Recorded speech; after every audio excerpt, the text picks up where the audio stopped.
She came to this town to be a wife.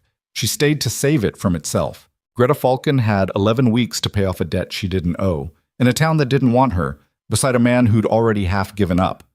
The powerful Victor Kane had his lawyers ready, his patience thin, and his eyes fixed on every stick of timber that Jonas Mercer owned. What Kane didn't count on, what nobody counted on, was a 26-year-old immigrant woman who showed up with flour in her bag and absolutely no intention of quietly disappearing. This is her story. Stay until the end.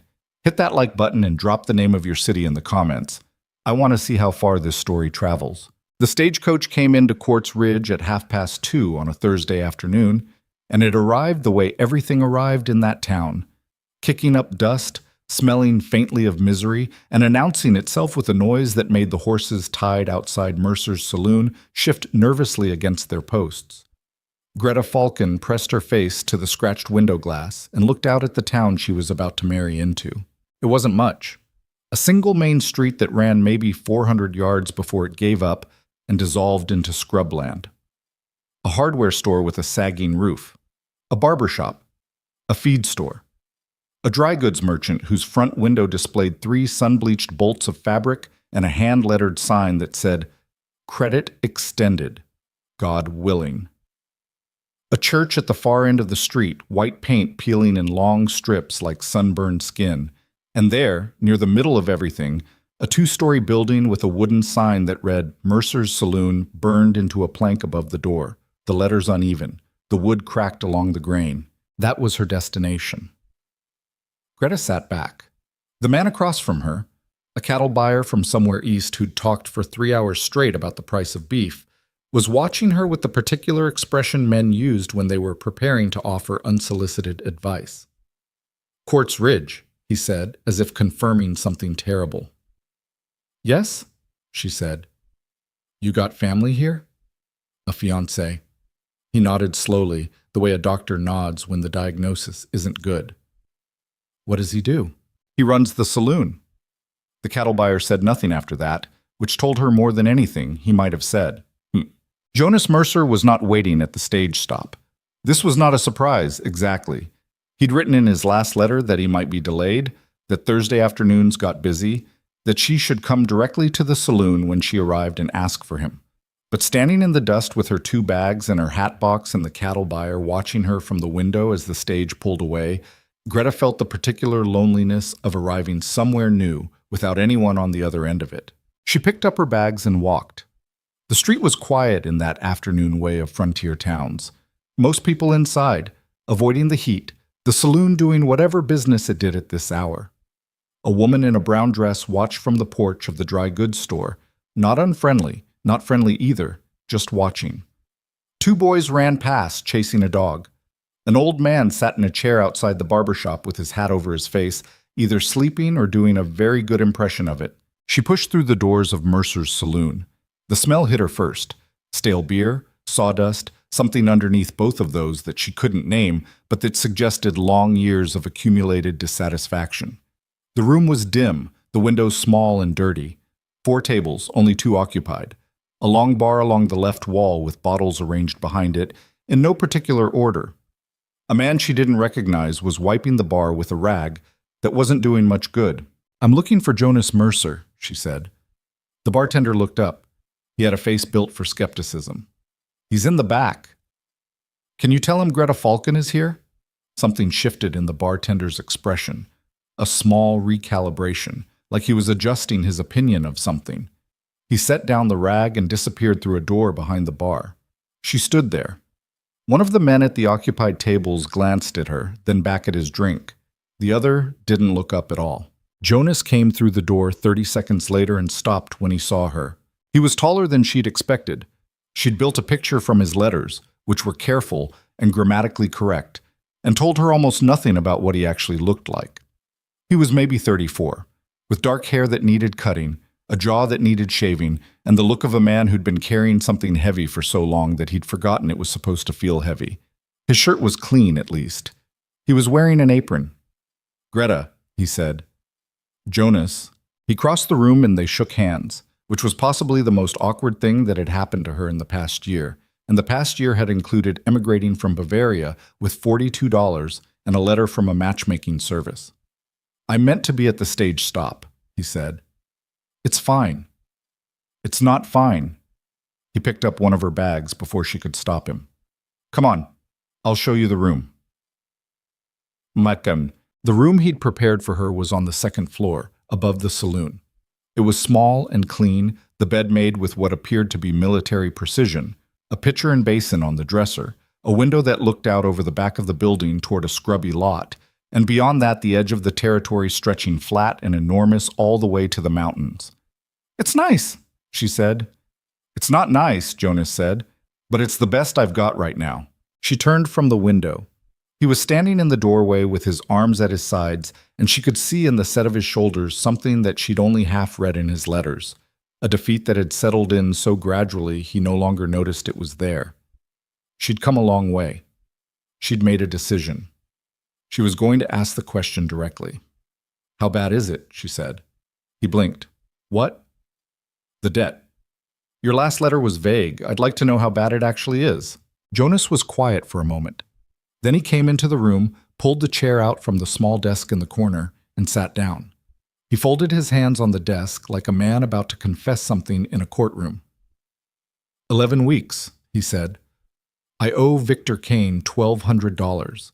I've been paying him in installments, but the last 2 months I fell short, and he added a penalty clause. If I don't have the full balance by the end of 11 weeks, he can take the building." Greta set her hatbox on the bed. "And what does the saloon bring in right now? On a good week, $40, sometimes $50, mostly closer to $30. She did the math without speaking. It didn't work. Nothing about it worked. "Who is Victor Kane?" she asked. "He owns the freight company, the grain warehouse, 3 of the buildings on this street." Jonas looked at his hands. "He's been buying up property in Quartz Ridge for 4 years. I'm the last holdout on this block. He wants the saloon. He wants the land the saloon sits on. He's got plans to build a proper hotel." She looked around the room again. The plain walls, the good solid floor, the window with its enormous view of nothing and everything. "Is the saloon the problem?" she asked. "Or is it the way the saloon is being run?" Jonas looked up at her. "Greta, I'm not criticizing.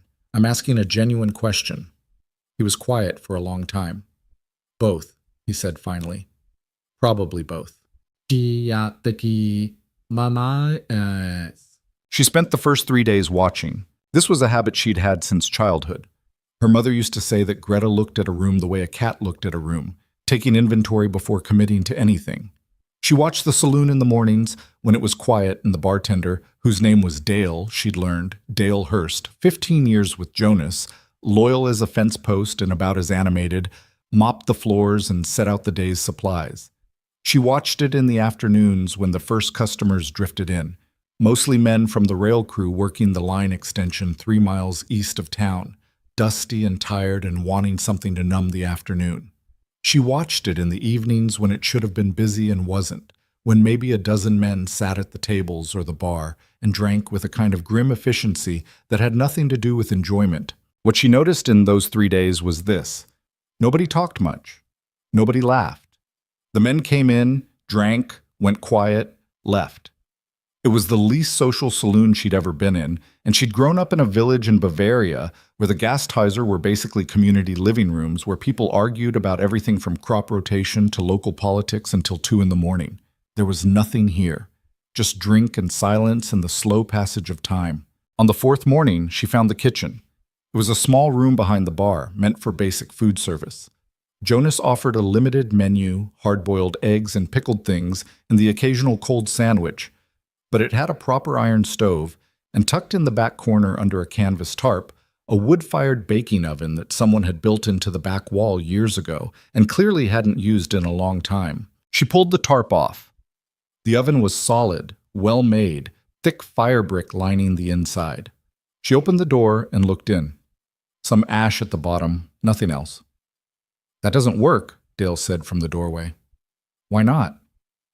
"Flue's blocked, I think. Nobody's used it in, I don't know, years." "Who built it?" "Previous owner, German fellow. He used to make bread, I think, before Jonas bought the place." Greta spent the afternoon cleaning out the flue. It was not blocked. It just needed cleaning.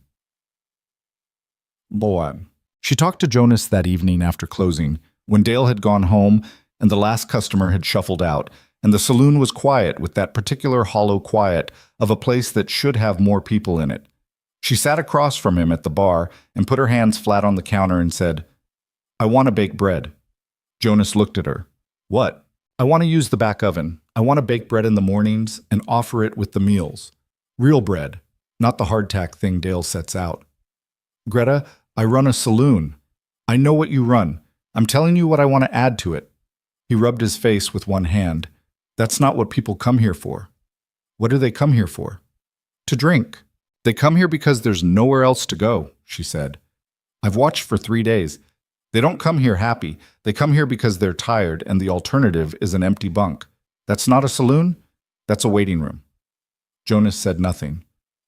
"I'm not asking to change everything," she said. "I'm asking to put bread in the oven. If it doesn't work, we've lost nothing but flour." He looked at the bar top for a while. Then he said, "Fine, the flour's in the storage room. Don't use too much of it." She was up at 4 in the morning. The stove needed time to heat, and the oven needed more time than that. She'd done this before. Her grandmother's kitchen in Bavaria, Friday mornings, the smell of wood smoke and rising dough that she associated so completely with safety and warmth that even thinking about it put a feeling in her chest she didn't have a word for in English. She mixed the dough by feel more than by measurement, the way her grandmother had taught her. Flour, water, salt, yeast she'd found at the back of the dry goods store. Old, but still good. She worked it on the floured counter until it had the right texture, then set it to rise near the stove's warmth. While it rose, she started a pot of proper coffee on the stove. Not the weak scorched stuff Dale made, but real coffee, dark and strong.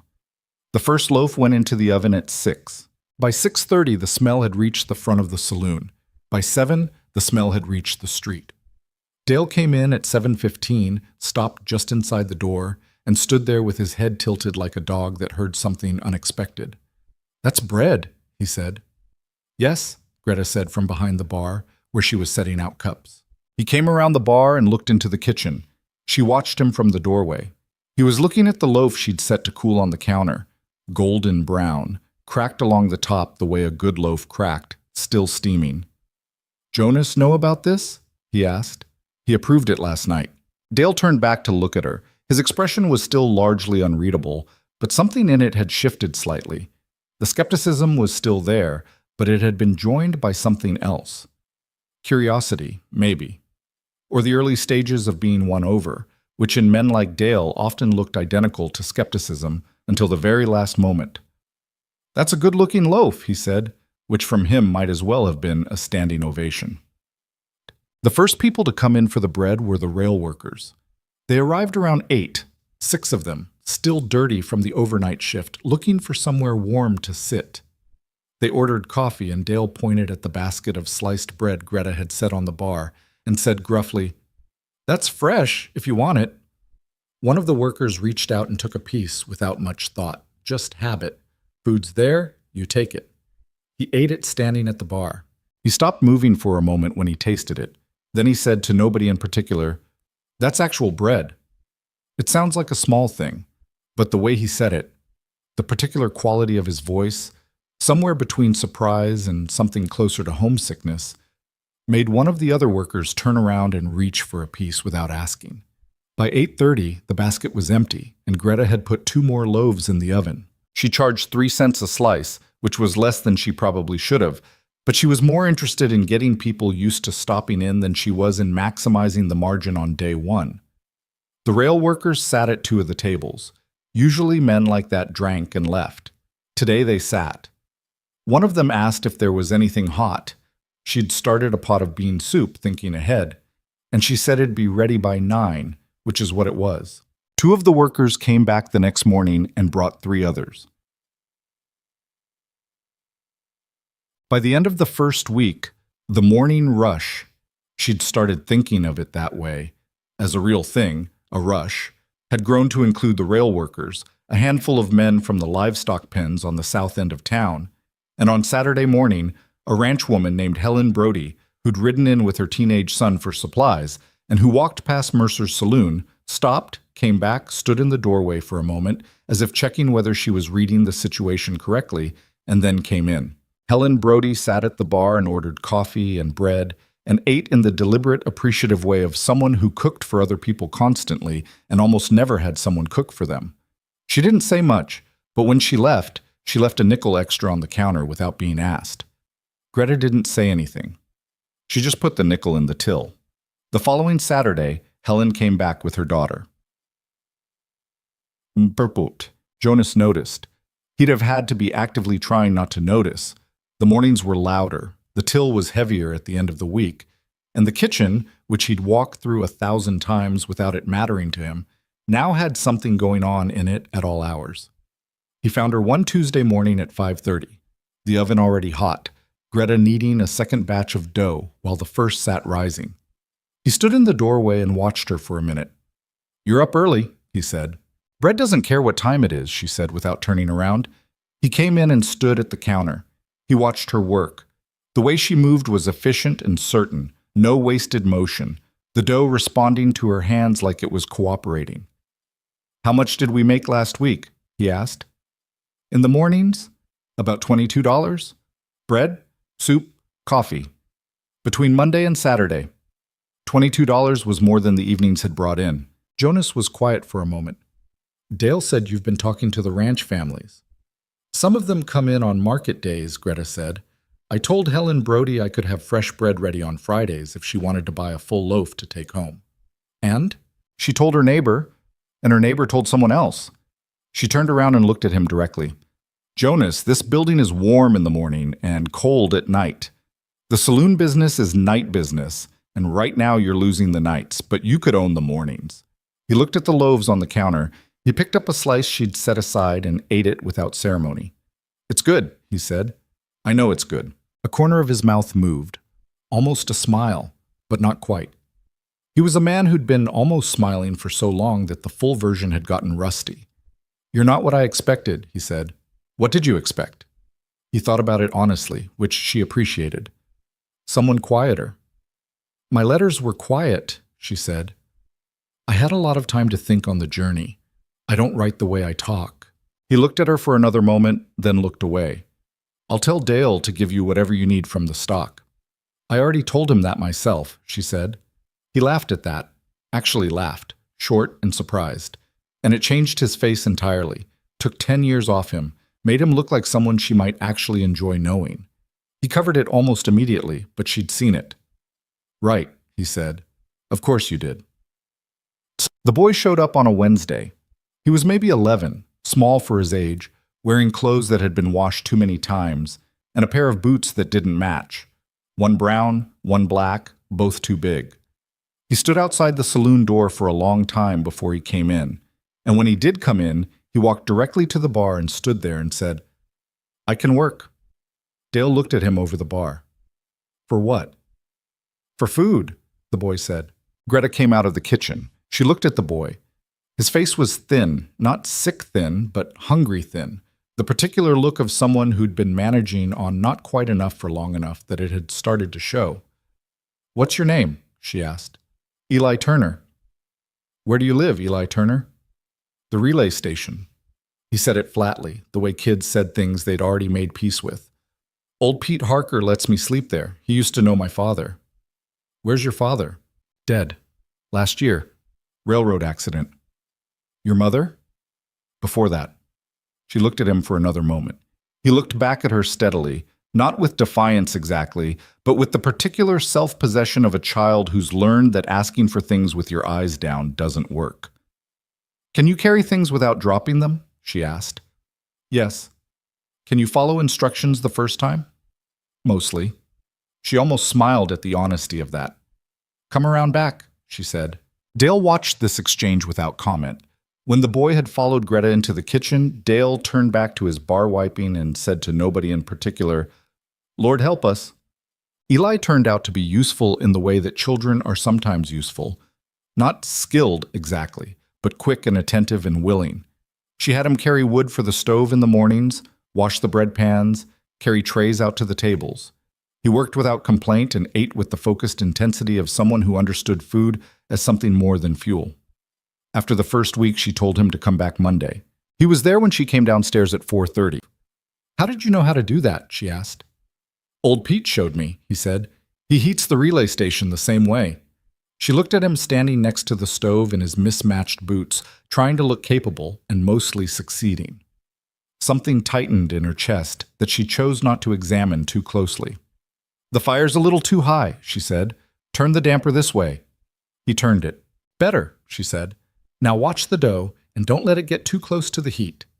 He stood there and watched the dough. She went to get the flour. Chum! By the 6th week, the mornings at Mercer's Saloon were a recognizable thing, something the town was starting to count on, the way it counted on the stage coming through on Thursdays.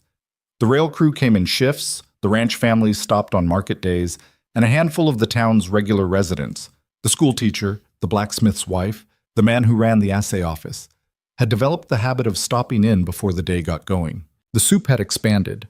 In addition to the bean soup she'd started with, she was now making a vegetable broth on Tuesdays, a thick potato and salt pork stew on Thursdays.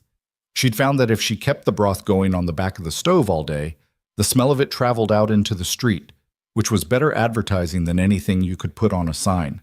The till was heavier, nowhere near enough to solve the problem of Victor Kane and $1,200 in 11 weeks that had become 6, but heavier than it had been. Jonas counted the week's take on Sunday evenings at the bar, and she sat across from him while he did it, and they talked through what the next week would need. "The flour cost is going up," she said one Sunday. "I'm using more than we budgeted." "More flour means more bread means more money," he said. "Yes, but I need to know the margin before I expand. I don't want to be selling more and making less." He looked up from the bills. "You think about it like a business." "It is a business." "I know, most women I've known, they cook because they cook. They don't think about margins." She gave him a look that was patient, but with a limit somewhere visible. "I left Bavaria with $42 and a letter from a matchmaking service," she said. "I've been thinking about margins my whole life." He held up a hand. "Fair point. I need $12 more per week in flour if I'm going to add a 4th morning soup." "All right. And I want to buy a second bread pan. The one we have is too small for the Friday loaves." "Also all right." She made a note in the small book she kept in her apron pocket. He watched her write it down. "Greta," he said. She looked up. "I should have—" He stopped, started again. "When you came here, I didn't make you feel particularly welcome. I know that." She set her pen down. "You were worried." "I was more than worried. He looked at the money on the bar, then away. "I didn't think there was any way to save this place. I'd stopped trying, honestly. I was just going through the motions until Kane showed up with his paperwork." "And now?" He was quiet for a moment. "Now I'm not sure," he said, "which is better than knowing it's finished." She picked her pen back up. "That's enough for now," she said, which was neither dismissal nor agreement, just the truth. It was toward the end of the 6th week that she met Victor Kane. He came in one Thursday morning, which surprised her. She'd expected him to arrive at a moment of drama, in the evening, with some kind of official notice. Instead, he walked through the door at 8:15 wearing a good suit that was too hot for the weather, looked around the room with the unhurried assessment of a man who was used to looking at things he owned, and sat down at the bar. He was maybe 50, heavy-set but not soft, with graying hair and the kind of face that had once been handsome and had settled into something more purposeful. He had a quality she recognized from her father's descriptions of certain merchants back home, a man who was always calculating something, always working out what a thing was worth. "Coffee," he said. Dale poured it without comment. Kane looked around again, more slowly this time. The morning crowd was there. 6 rail workers, 2 ranch wives with their children, old Alton from the assay office with his newspaper. The room smelled of coffee and bread and the faint, sweet steam of the soup pot. "Things have changed around here," Kane said, to Dale more than anyone. "Some things?" Dale said. "Where's Mercer?" "He'll be down at 9. Kane picked up his coffee cup. His eyes moved to Greta, who was behind the bar setting out the bread basket. He hadn't introduced himself, but she knew who he was. You're the fiancé, he said. Yes, she said. From Germany. Bavaria. He nodded as if filing that away. My grandmother came from Hamburg. Different kind of people, the Germans. He said it in the tone of mild ethnic observation that was neither quite compliment nor quite insult. Hardworking. Most people are hardworking, she said, when they have to be. He looked at her steadily. She looked back. Nice smell, he said, nodding at the kitchen. Thank you. Jonas tells me you've been experimenting with the business model. We've been baking bread, she said. It's not an experiment. A small smile moved across his face. Not a warm one, just an acknowledgement that she'd said something he hadn't expected. 11 weeks is a tight window, Miss Falcon. I know the window, she said. Good. He finished his coffee and set the cup down and stood. I just wanted to make sure we understood each other. He put a coin on the bar, a full quarter, substantially more than the coffee cost, and walked out. Dale watched the door close. Then he looked at Greta. Well, he said. Well, she agreed. She picked up the quarter and put it in the till. And so, the nights were different. The mornings were hers. She'd built them from nothing, and she understood them. But the evenings, the actual saloon business, the drinking crowd that was supposed to be Jonas's bread and butter, those were struggling in a way that had nothing to do with her bread. She noticed it at the end of the 6th week when the Friday evening take was $31, which was the same as it had been in the 2nd week, unchanged despite everything she'd added in the mornings. The morning money was new money, good money, but it wasn't enough on its own, and the evenings weren't growing. She asked Dale about it on a Saturday morning. He took a while to answer, which was his way. He wiped the bar. He arranged the glasses. Finally, he said, Kane's been talking. What's he saying? That Jonas has gone soft, that this place isn't what it used to be, that real men don't want to sit in a bakery. He said the last word with quotation marks around it that she could practically hear. She absorbed this. Is it working? Some, Dale said. Some of the regular evening men have been going to the other place. What other place? Kane opened a billiards room last month on the far end of the block. Cheaper whiskey. He brought in a couple of men from... Dale paused, looking for the right word.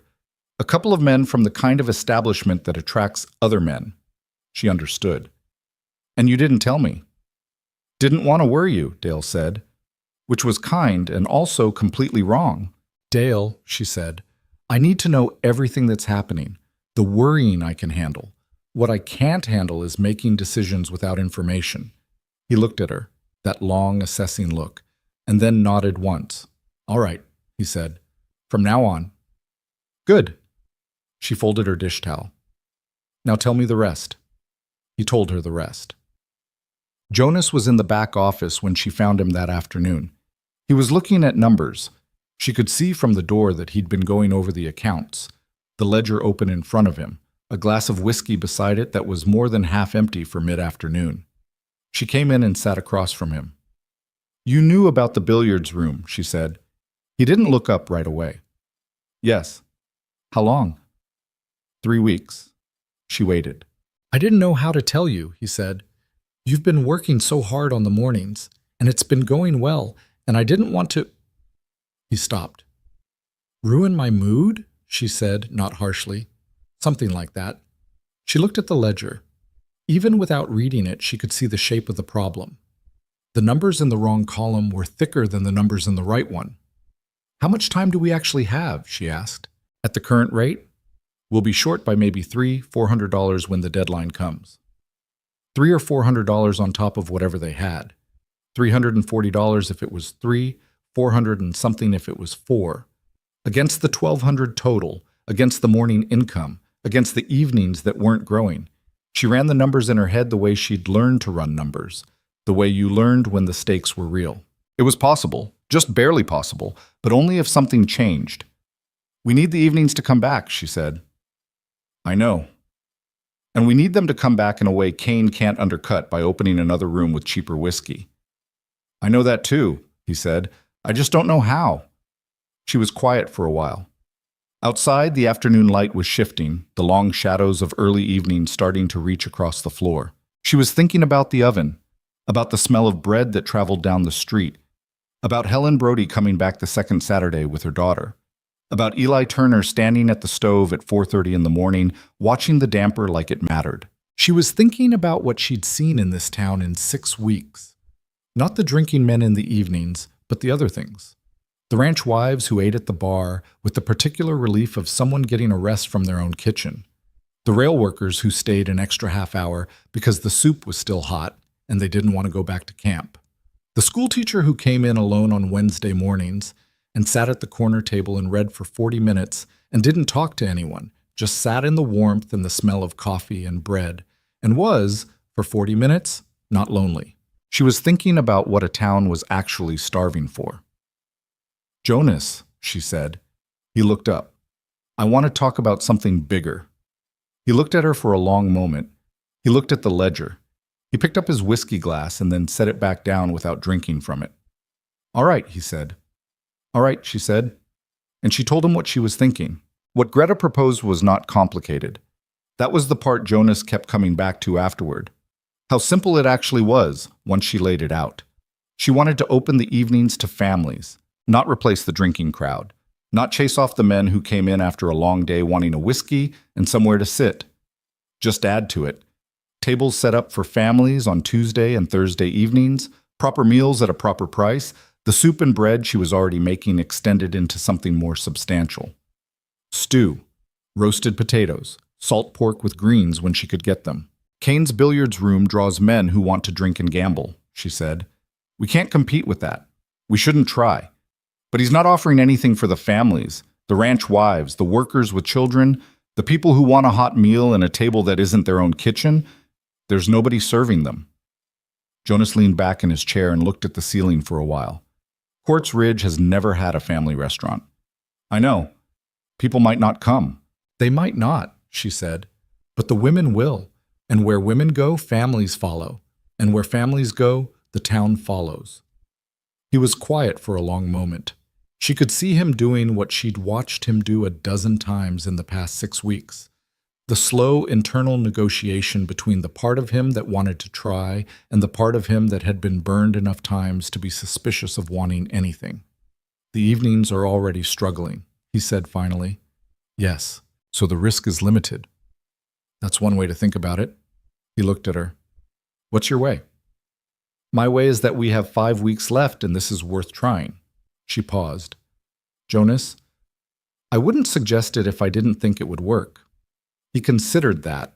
She'd been right about the mornings, and he knew it. That counted for something. "Tuesday," he said. "We try it Tuesday evening." The first family evening was not a triumph. 4 people came.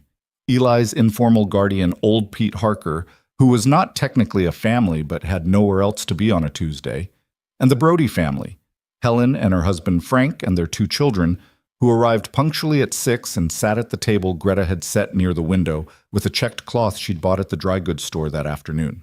Jonas stood behind his bar with his arms folded and watched with the expression of a man bracing for confirmation of his worst fears. But Helen Brody ate her stew and told her daughter to sit up straight and told her husband to stop looking at the door like he was expecting something bad. And Frank Brody, who was a large, quiet man with calloused hands and the deliberate speech of someone who chose words carefully, said to Jonas across the room, "This is good stew, Mercer." "Greta made it," Jonas said. Frank Brody nodded and went back to eating. After they left, Jonas counted the evening's take. $6.40 from the family table, $17 from the regular drinkers at the bar. "It's not enough," he said. "It's the first night," Greta said. "We need more than $6 a Tuesday." "We need more than 4 families," she said. "Give it 2 weeks." He gave it 2 weeks. By the second Tuesday, there were 3 tables. By the third, 5. Helen Brody had talked to someone who talked to someone. The mechanism of word of mouth in small towns worked differently from cities, more slowly but more thoroughly, the way water found its way through rock. By the end of the second week, the Thursday evening was drawing $8 from family tables alone, and the men at the bar seemed to have made their peace with the changed atmosphere, or some of them had, anyway. A few had stopped coming, drifted toward Kane's billiards room, but the ones who stayed seemed to find the new arrangement either neutral or faintly pleasant, the way men sometimes find domestic noise pleasant when they've been away from it for a while. Eli had taken to working the evening shift too without being asked. He cleared plates, carried bread baskets, refilled coffee. He'd stopped needing to be told how to do things after the first week, which freed Greta to stay in the kitchen and focus on the food. She watched him sometimes from the kitchen doorway, his careful way of setting things down, the way he paid attention to whether people needed something before they asked. He was good at it, better than she'd expected from a child. "You like working here," she said to him one Thursday after close. He shrugged. "It's warm." "That's all?" He thought about it with the seriousness he brought to everything. "I like when people like the food," he said. "When they eat it and their face changes." She knew exactly what he meant. "That's the best part," she said. He nodded, satisfied to have been understood. The rumor reached her through Helen Brody, who was not a woman given to gossip, but also not a woman who believed in letting useful information sit idle. She came in one Friday morning earlier than usual, sat at the bar, and waited until Greta had finished with the bread and came around to pour the coffee. Then she said quietly, "I heard something yesterday you should know." Greta sat across from her. "Victor Kane had dinner at the Dolan house Wednesday evening," Helen said. "Margaret Dolan told my sister-in-law. Kane was saying that Jonas Mercer has lost his mind, letting a foreign woman run his business into the ground, that the place has gone soft." She wrapped her hands around the coffee cup. "He's been saying it to anyone who'll listen, that real men don't want bread and soup, that a saloon that smells like a bakery isn't fit for the territory." Greta said nothing, just let Helen finish. "Margaret said some of the men from the rail camp have been listening, the rougher ones. Night before last, 3 of them went to the billiards room instead of here." Helen looked at her directly. "I'm not telling you this to frighten you. I'm telling you because you should know who's pulling strings." "I already knew it was Kane," Greta said. "Knowing it and knowing the shape of it are different things." Helen picked up her coffee. "He's not just competing with you. He's trying to embarrass Jonas specifically. Make the men in town think Jonas has gone soft by letting his woman run things. That's the story he's selling." The specific cruelty of that landed somewhere in Greta's chest and stayed there. It wasn't about the business. It was about Jonas's standing among the men of the town, something more fragile and more important than money, in a place like Quartz Ridge. "Has Jonas heard this?" she asked. "I don't know. Maybe." After Helen left, Greta sat at the bar alone for a few minutes before the morning crowd started filtering in. She was thinking about what it meant. Not the rumor itself, but the effect of it, the way it would work on Jonas's mind, the particular weakness it was designed to exploit in a man who'd already been struggling with doubt before she ever arrived. She thought about the evenings, the bar crowd getting thinner, the numbers that were better than before but still not what they needed. She thought about 5 weeks. She found Jonas in the kitchen that afternoon, which was unusual. He didn't come into the kitchen much, had a kind of unconscious respect for it as her territory in a way that she found both considerate and slightly frustrating, because it meant they didn't talk enough. He was standing at the back counter, looking at nothing in particular. "You heard," she said. He turned. He didn't ask how she knew he'd heard. "Dale told me this morning. One of the railmen said something to him last night." "What exactly did he say?" Jonas's jaw worked for a moment. That Jonas Mercer had turned his saloon into a tea house for women and children. He said it flatly, repeating it the way you repeated something to get the poison out of it. "That Kane's place is where the real business happens." "Is that what you think?" she asked. "It doesn't matter what I think." "Jonas, what matters is what they think," he said, louder than he'd meant to. He caught himself, lowered his voice. "Greta, I've been in this town for 8 years. I know these men. If they decide this place is soft, there's no getting that back." "Or," she said, "if they decide this place is something better, there's no taking that back either." "That's a nice thought." "It's not a thought. It's what I've watched happen for 6 weeks. She wasn't raising her voice, but the steadiness of it had an edge. "The men who come in the mornings, the rail crew, the hands from the Whitfield Ranch, they keep coming back. Not because the coffee is free, it isn't, but because they feel like something here is real. Kane's billiards room has cheaper whiskey and women and pool tables. Fine. He can have that. He can't replicate what we have here." "And what's that?" Jonas asked, genuinely. She thought for a moment. That somebody gives a damn, she said. He looked at her. She held it. You're not angry, he said, as if just noticing this. I'm furious, she said. I'm just not stupid. That almost smile again, the one that went to his eyes before he caught it. Cain thinks you're easy to beat, he said. I know he does. Are you? What do you think? He looked at her for another moment, and then he did something he hadn't done in 6 weeks of working alongside each other in closer quarters than either of them had anticipated. He said plainly and without hedging, I think he's badly underestimated you. It wasn't a declaration. It wasn't romantic. It was just a man saying what he actually believed, which in her experience was rarer and worth more than most declarations. Then let's not prove him right, she said. The night the trouble came, she was still awake. It was a Tuesday, the 4th family evening, and it had gone well. 9 tables, the best yet, and the bar had been respectably busy alongside it, the 2 crowds existing in the same room in that slightly awkward but functional way that was becoming normal. She'd been in the kitchen until 10, then helped Dale close, then sat at the bar going over the week's accounts while Jonas locked up. She was still at the bar at 11:30, the accounts in front of her, when she heard the voices outside. Loud voices.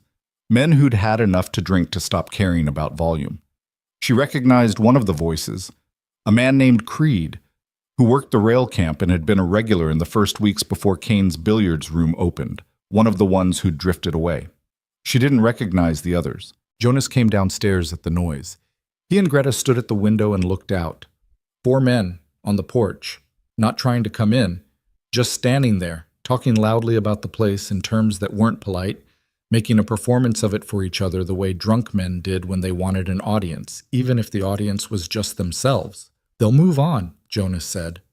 Probably, Greta said. One of the men picked up a rock from the street and threw it at the saloon sign. It hit the wood with a crack that made both of them flinch. The men laughed. Jonas moved toward the door. Don't, Greta said. They're throwing rocks at my sign. I know, but going out there angry won't fix anything and might make it worse. She looked at him. They want a reaction. Don't give it to them. He stopped at the door, hand on the frame. She watched the back of his neck, the tension there, the particular stillness of a man working very hard not to do what he wanted to do. The men outside kept laughing. Another rock, smaller, hit the window frame. Jonas, she said, softer. I know. He stood there another moment. Then he took his hand off the door frame and came back to the bar and sat down heavily on a stool. Outside, the men eventually ran out of entertainment and moved on. The saloon was quiet. After a while, Dale came in through the back. He'd heard the noise from his room above the hardware store next door. He looked at the window, then at Jonas, then at Greta. Cain sent them, he said. It wasn't a question. Almost certainly, Greta said. Dale went and looked out at the sign. The rock had cracked the wood along the R in Mercer's. He stood there looking at it for a moment with his back to them. That's a cheap trick, he said. It worked on the neighbors, Jonas said. Martin at the feed store told me this afternoon that his wife doesn't want them going anywhere near this block after dark. Greta wrote something in her accounts book. Then she looked up. Do you have a spare plank? She asked Dale. He turned. In the back. Yeah. Tomorrow morning I want to fix the sign, and I want to make it bigger. She looked at both of them. If Cain wants people to think this place is dying, I want them to see it thriving instead. The new sign went up Saturday morning, and Dale did the lettering himself, which surprised everyone, including Dale, who turned out to have learned the skill from a sign painter in his first town and hadn't used it in 20 years. The letters were clean and even, and the plank was fresh-cut pine, bright against the weathered face of the building. A woman named Carla Ostrowski, who ran the seamstress shop 2 doors down, watched them put it up from her porch, and then came over and said to Greta, I heard about the trouble Tuesday night. It was nothing serious, Greta said. It was serious enough, Carla said. She was a compact, direct woman, maybe 45, with ink-dark eyes and the accent of someone from the eastern cities who'd come west for reasons she hadn't shared with anyone. Cain's been leaning on people for years. My lease is through his freight company. Every year it goes up a little, never enough to fight about, Just enough to remind me who's holding the rope. She looked at the sign. The sign looks good. Thank you. I sent my niece to your Tuesday dinner last week. She said the stew was the best she'd eaten since her mother's table. Greta looked at her. Tell her to come back Thursday. Carla studied her for a moment, the way women sometimes studied other women, not competitively, but with a kind of measuring respect. You're not going to let him run you out, she said. No, Greta said. I'm not. Carla nodded, one short nod that meant something she didn't put into words, and went back to her shop. But that night was bad. The Thursday evening take was $12 from the family tables, the best yet. The bar brought in $9. Together, $21, the best single evening since she'd arrived. And then Friday and Saturday evenings fell apart. She never found out exactly what was said or by whom, but the Friday crowd was thin. 6 men at the bar, no family tables because it wasn't a family night. Saturday was worse. $9 total for the evening, the worst in weeks. Dale said nothing about it, but she saw his face when he counted the drawer. Jonas didn't say anything either, but he was quieter that evening than he'd been in days. The silence of a man whose worry had returned and settled in the way a cold settled. Not sharp, just present, everywhere. She did the math on Sunday. 4 weeks left.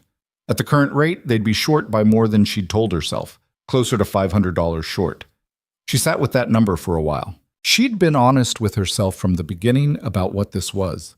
A long shot dressed up as a plan. She'd believed in it, and she still believed in it, but belief didn't move money. The mornings were good. The family evenings were growing. But the evening drinking crowd was hemorrhaging to Kane's place, and the spread of his rumors was doing exactly what he'd designed it to do. She needed something that couldn't be stolen. Something that wasn't about competing with Kane at all. She was still sitting at the bar at midnight when Jonas came back down and found her there. You should sleep, he said. I'm thinking. He sat across from her. He looked tired in the particular way of someone who'd slept but not rested, the worry doing its work even in sleep. I've been thinking too, he said, and I want to say something. She looked at him. What you've done here, he said, slowly, like he was choosing each word with care. Since you came, the mornings, the families, Eli, what you've built here, I want you to know I see it. Whatever happens with the money, with Kane, what you've done is real. She was quiet for a moment. It won't be enough if we lose the building, she said. I know. I'm not saying it is. I'm just saying. He stopped, started again. I haven't been easy to work with. I know that. I gave up on this place before you got here, and you came in and you didn't give up, and that cost you. The nights with the rocks, the rumors, people saying things about whether you belong here. His voice had gone to something rougher. I'm sorry for that. She looked at him for a long time. He wasn't looking at her. He was looking at the bar top, the way he did when he was saying something that cost him. Jonas, she said. He looked up. We're going to figure this out, she said, but I need you to trust me a little further. Something moved across his face. Not relief exactly, but the first cousin of it. What are you thinking? I'm thinking, she said, that we've been fighting Kane's battle, trying to win back the drinkers he took, trying to protect the evenings he's undermining, reacting to everything he does. That's because he keeps doing things. I know, and I want to stop reacting. She looked at him directly. I want to do something so large that it changes the shape of the conversation entirely, something that isn't about the saloon business at all. He waited. I want to feed the whole town, she said.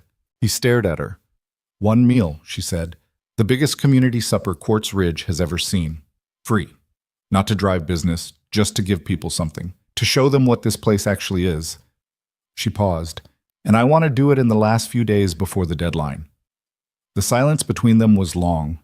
He was running the numbers, she could see it. The cost of the food, the flour, the time.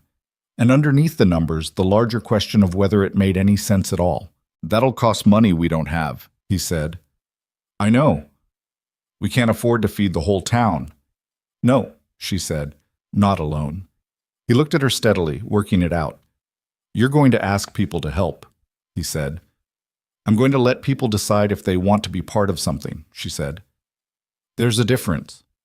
He looked at the bar, at his hands, at her. 4 weeks, he said. 4 weeks, she agreed. He was quiet for another moment, then quietly, who'd first? She almost smiled. Helen Brody, she said. She'll know everyone worth talking to. He nodded slowly. He reached out and picked up the pencil she'd left on the bar and turned it in his fingers.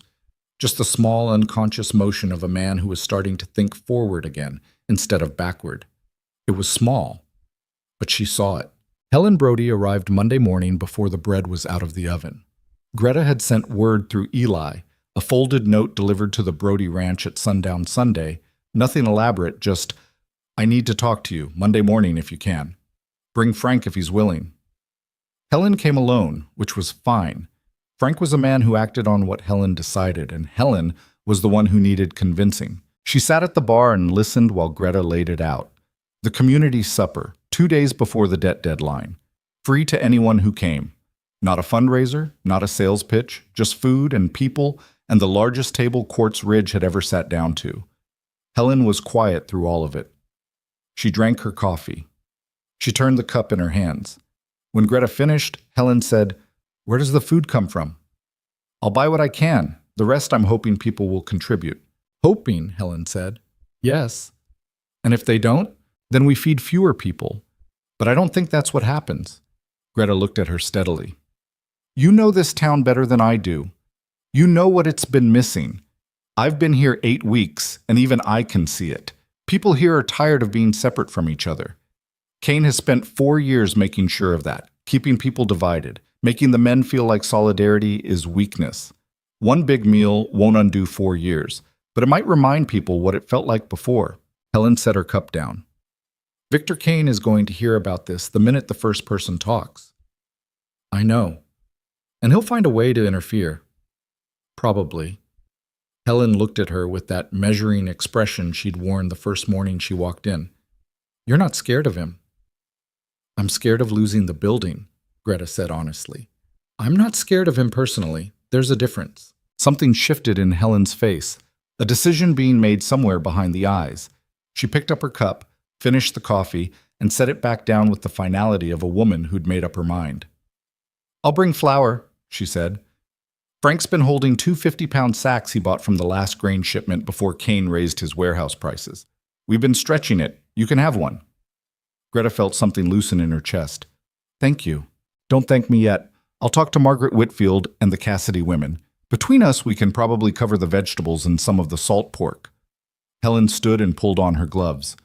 How many people are you trying to feed? Everyone who comes. Helen raised an eyebrow. That could be a lot of people.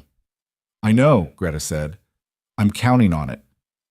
The next 3 weeks moved in 2 separate rhythms that ran alongside each other like 2 different rivers sharing a bank. One was the daily business of the saloon, the mornings and evenings and accounts, and the slow accumulation of money that was still falling short. The other was the quiet, careful work of building something that had no precedent in Quartz Ridge. Greta talked to people the way she'd always talked to people. Directly, without ceremony, assuming they were capable of making their own decisions. She talked to Carla Ostrowski, who said she'd bring whatever preserves she had and would talk to the women in the boarding house. She talked to the blacksmith's wife, a large, serious woman named Ruth Gideon, who said her husband would build the extra trestle tables if someone provided the lumber. She talked to the foreman of the rail crew, a man named Vasquez, who was from New Mexico originally and who listened to the whole plan in silence and then said, My men eat better when they eat together. We'll bring whatever we've got in the camp stores. She did not announce it publicly. She did not put up a notice. She moved from person to person the way you built something piece by piece, carefully, making sure each piece was solid before you added the next. Jonas watched this happen around him with a complicated expression she couldn't always read. He helped when she asked him to and stayed out of the way when she didn't, which was the right instinct. But there were evenings when she came in from a conversation with someone to find him at the bar with a drink in front of him and a look on his face that wasn't quite hope and wasn't quite despair but lived somewhere uncomfortable between the two. One night she came in late from the Whitfield Ranch, where she'd spent 2 hours with Margaret Whitfield and 2 of the neighboring farm wives going over what each of them could contribute, And Jonas was sitting at the bar with Dale, who was nursing a beer he'd been nursing for an hour. "You rode out to the Whitfield place?" Jonas asked. "Margaret couldn't come into town. She's got a sick cow." "You rode out alone, at night. The moon was up." He looked at her with an expression that was exasperation and something else underneath it. "Greta, Kane's men have been—" "I know what Kane's men have been doing," she said, hanging up her coat. "I also know that sitting inside waiting for something to happen doesn't accomplish anything." Dale took a careful sip of his beer and looked at the wall. "I'm not asking you to sit inside," Jonas said. "I'm asking you not to ride alone at night on a road where Kane has people watching." She turned around and looked at him. He was genuinely worried, not performing it for effect. She understood the difference. "All right," she said. "Next time I'll ask Dale to come." Dale looked mildly alarmed. "I don't ride." "Then I'll ask Eli." "Eli is 11, Jonas said. 11 and a half, Eli said from the kitchen doorway, where he'd been listening to all of this while pretending to scrub a pot. Jonas looked at him, looked at Greta. Something moved through his face, a kind of complicated warmth that he tried to keep off his expression and didn't entirely succeed. "Fine," he said. "But tell me when you're going." "Agreed," she said. It wasn't a fight, but it was the closest thing to one they'd had, and afterward, in the small hours when the saloon was locked and quiet, she thought about it not as a conflict but as evidence of something, that Jonas had started to care about the outcome of this in a way that was personal. Not just the money, not just the building, the thing itself.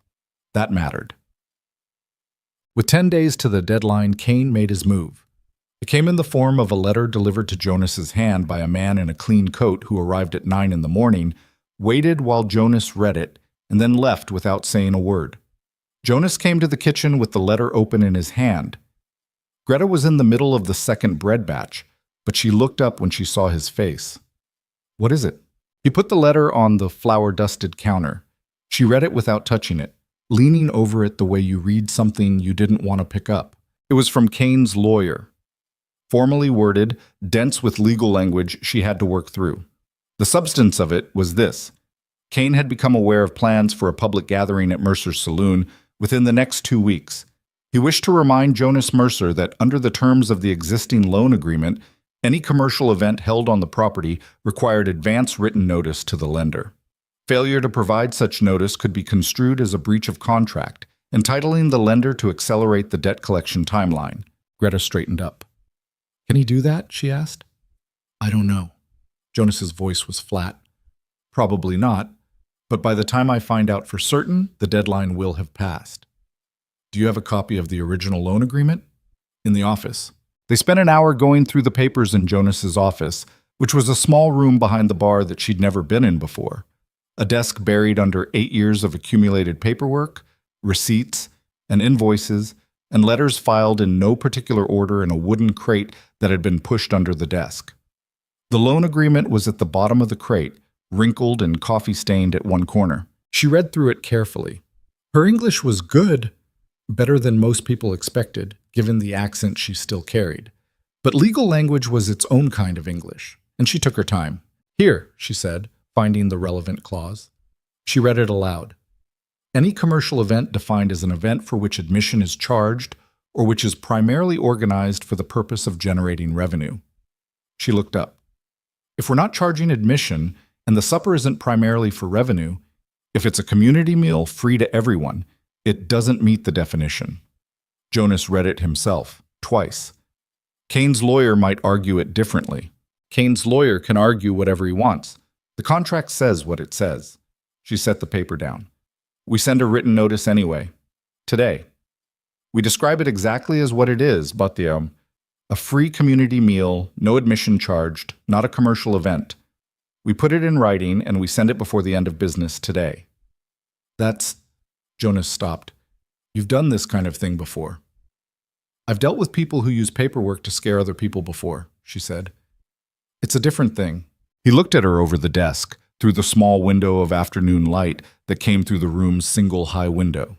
He looked at her the way people sometimes looked at her when she did something that surprised them, with a reassessment happening visibly behind the eyes. "I'll write the letter," he said. "Good," she said. "And Jonas, don't be polite about it. Be precise." He almost smiled. I know how to write a letter.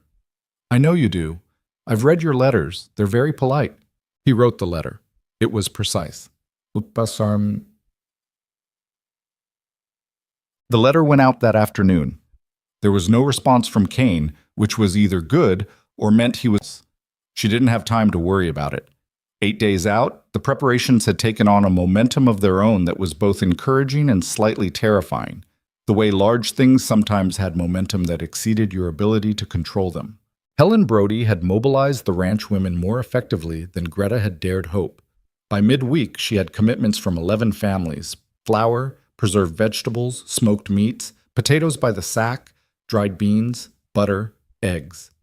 Ruth Gideon's husband had built 3 trestle tables, longer than any table Greta had seen outside of a church hall, and they were being stored behind the livery stable until the night of the supper. Vasquez from the rail crew came in Wednesday morning with 2 of his men and said they'd bring the camp's cooking equipment: 2 large iron kettles that could hold enough soup to feed 40 men each, a portable fire grate.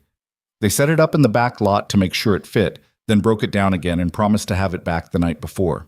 Carla Ostrowski organized the women from the boarding house into a preparation crew that would come in the afternoon of the supper to help Greta with the bread. There were 7 of them, women of various ages and origins who'd been living in the same building for years without having a project in common. Carla said they'd been talking about it all week, planning who would bring what, arguing mildly about whose recipe for cornbread was better. It was growing, not in the way that things grew when you forced them, but in the way they grew when they were real, drawing people toward them because the thing itself had gravity. And then, 6 days out, Jonas came to find her with the news about the evening crowds. It was bad. 3 nights in a row: Monday, Tuesday, Wednesday. The bar had been nearly empty after 8 o'clock. The family evening on Tuesday brought $12, the best Tuesday yet, but the regular drinking crowd had collapsed, and the combined take for 3 evenings was less than $30. She sat with the numbers and didn't speak for a while. Kane's billiards room, Jonas said. It wasn't a question. How do you know? Creed came in Wednesday afternoon, but not to drink, just to tell me.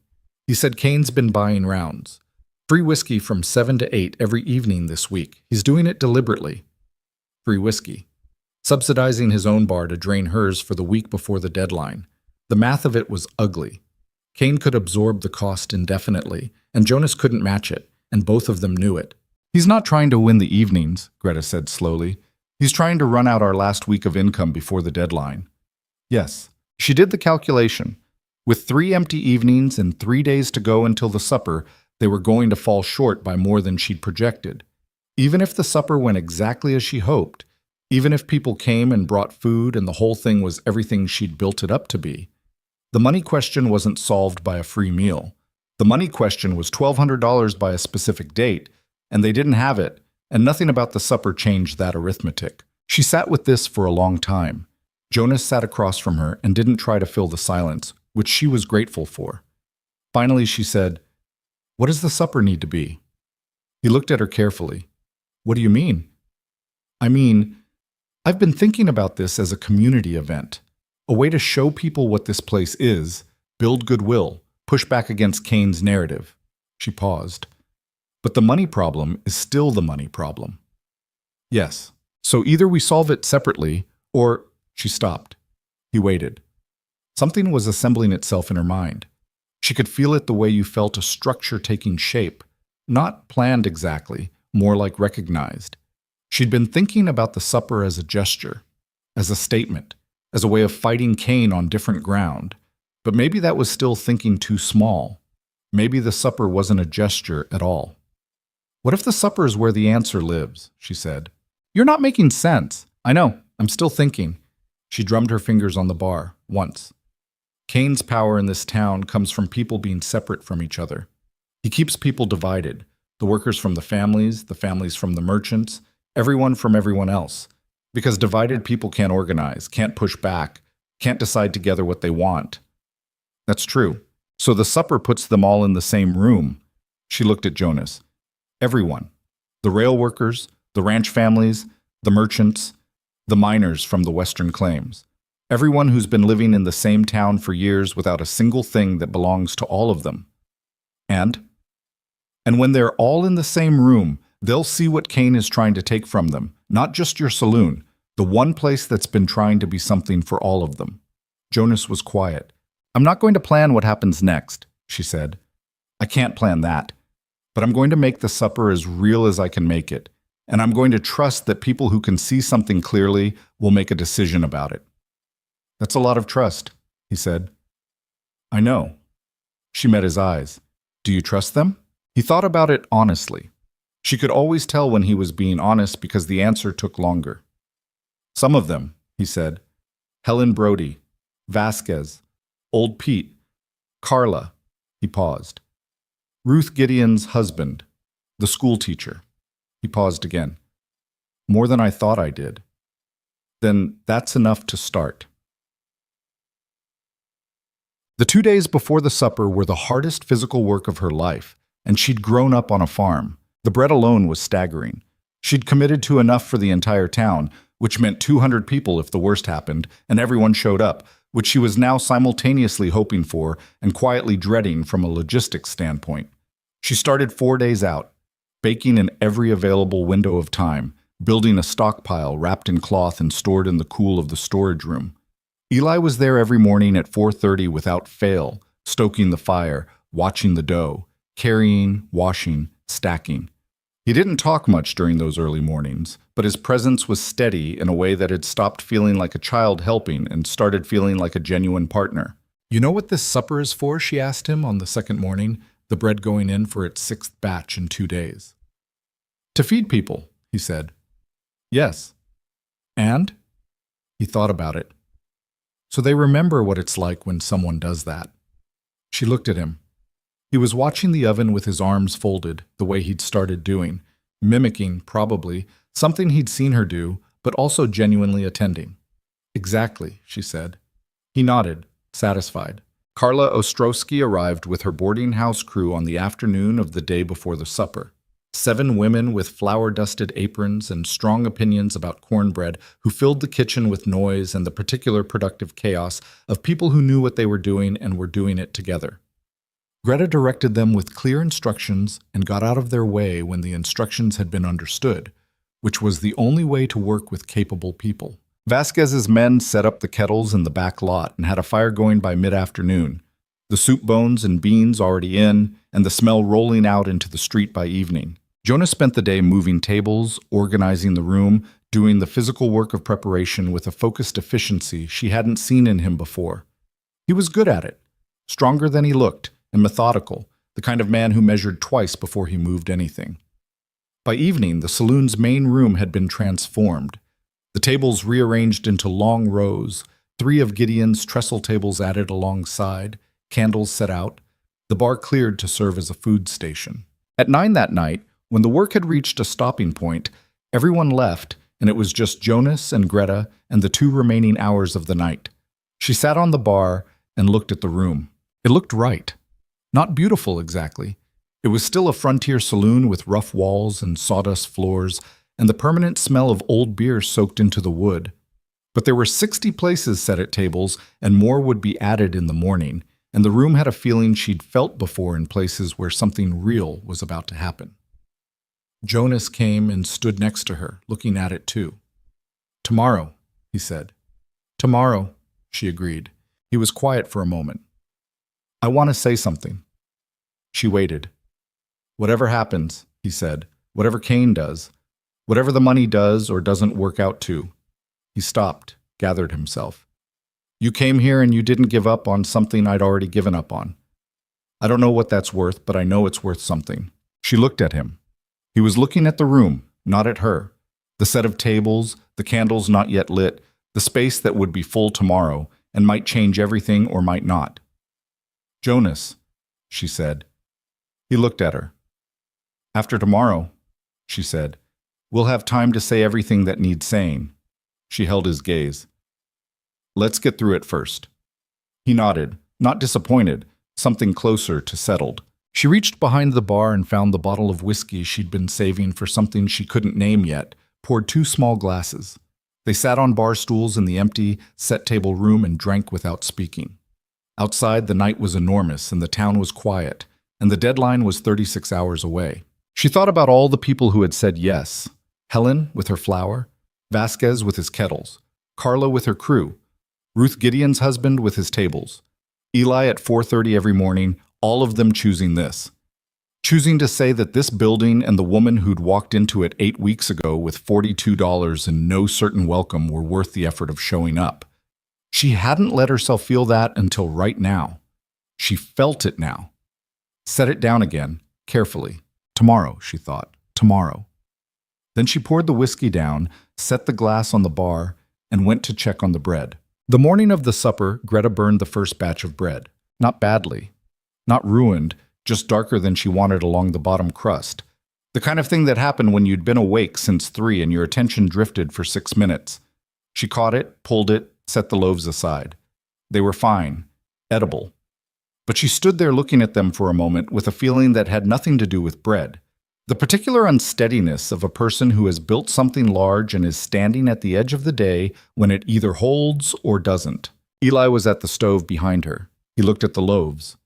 He looked at her. "Still good," he said. "I know. My face wouldn't know the difference." She turned around and looked at him. This boy in his mismatched boots, flour on his forearm, trying to be useful in the way he always tried to be useful. Something moved through her chest that she'd been keeping managed for weeks. "Load the second batch," she said, "and don't let it go past 40 minutes. "I know," he said. "I've done it before." "I know you have." She went out front to check the room. The trestle tables were in place, the candles set, the bread baskets stacked behind the bar. Vasquez's men had the kettles going in the back lot since 6, the smell already strong enough to reach the street. Thick bean and salt pork broth that had been developing overnight, the kind of smell that didn't ask permission, just moved through a town and told people something was happening. Jonas was at the door when she came through, looking at the street. The morning was clear, the kind of hard, bright October morning the territory did well, where the light came at a low angle and made everything look sharper than it was. "Anyone yet?" she asked. Carla walked by 20 minutes ago with 2 women from the boarding house. "They're going around back to help with the kettles." He paused. "Frank Brody's wagon came in 20 minutes ago with Helen and the children. She's setting up the vegetable station." Greta exhaled slowly. "You nervous?" Jonas asked, not looking at her. "Yes," she said. "Good," he said. "Me too." By noon, something was happening that she hadn't entirely let herself believe in until she saw it. People came, not in a rush, not all at once. They came the way people in small towns came to things, cautiously at first, testing the edges of it. A family here and 3 workers there. An old man alone, 2 miners she'd never seen before who must have come down from the Western Claims. They came in through the front door and stopped just inside, taking in the room, the tables, the smell, and then they moved to find a seat with the slightly dazed look of people who hadn't expected to feel what they were feeling. Dale worked the food line with a seriousness that was, for him, practically festive. He ladled soup without speaking, pointed people to the bread, refilled the baskets when they emptied. He'd been skeptical of all of this from the beginning. She'd known it, and hadn't fought it, just let the work speak. And watching him today, the efficiency and care he brought to it, she understood that his skepticism had never been about the idea. It had been about whether he was allowed to hope it would work. Carla Ostrowski moved through the room with a coffee pot in each hand, and the brisk competence of a woman who'd run a boarding house for 15 years and had long since stopped being intimidated by crowds. She knew half the people by name, which helped. A stranger handing you coffee is service. Someone who knows your name handing you coffee is something else. Eli carried bread baskets and cleared plates with the focused intensity he brought to everything. He didn't play or joke. He worked genuinely, the way a person worked when the work meant something to them. A woman at the far table said something to him, and Greta couldn't hear the words, but she saw Eli's face, a small, genuine smile, surprised out of him. And then he went back to work. She moved between the kitchen and the room, checking, adjusting, noticing. What she noticed was this: people were talking to each other. Not the careful, transactional talk of people who shared a town but lived separate lives. Real conversation. The Brody children playing with the Vasquez foreman's daughter under one of the trestle tables. The seamstress from the boarding house comparing something with one of the ranch wives. Two rail workers she recognized sitting across from a merchant she'd seen in the dry goods store. All three of them leaning in over their soup bowls with the body language of men who'd found something to agree about. It was loud. That was the thing she hadn't expected, how loud it got. Not the noise of a saloon, not the particular dull roar of drinking, but the noise of people who were genuinely in a good mood, the kind of noise that climbed without anyone trying to make it climb. At one point, she went to the kitchen for more bread, and Eli followed her in and said simply, "There's a lot of people." "Yes," she said. "More than I thought." "More than I thought, too." He picked up a basket and then hesitated. "Is it working?" She looked at him. "What does it look like to you?" He thought about it seriously, which she'd come to expect from him. "It looks like the kind of thing people remember," he said. She took the breadbasket from him.